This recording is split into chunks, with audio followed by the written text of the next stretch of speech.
With everything that's going on in the world and being locked in the dungeon that is my home, I've been looking forward for a way to spend the time. Lucky for me, the Final Fantasy VII Remake just came out to consume my life. Before it released, the company that makes the game, Square Enix, released a statement basically saying that physical copies of the game may not arrive on time due to this pandemic. Luckily, I pre-ordered the game on PlayStation Network, so I didn't have to wait a single second to play my brand new game. But with many people not receiving what they paid for, got me thinking, what does it mean to own a game? What's up guys, this is Justin from Goobbue Garbage, and I'm probably going to delete this channel soon.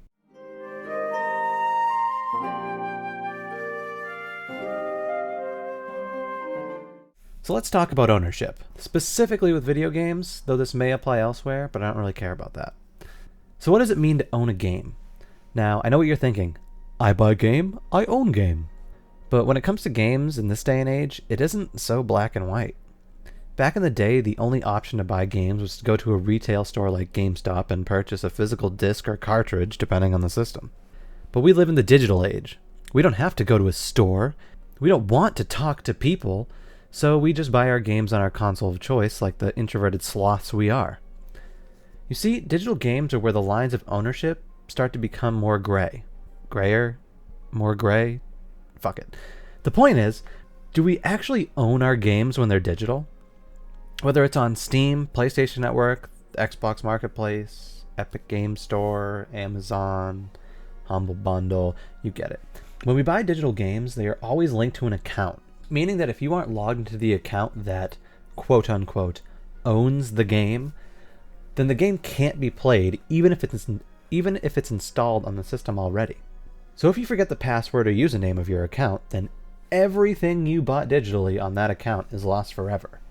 Forgetting a password is like you've lost a physical game disc, except way worse. If you lose a disc, you lost the game. Maximum $60 down the drain. But if you can't access your account, you have to buy all of your games over again. Hundreds, if not thousands of dollars right down the shitter.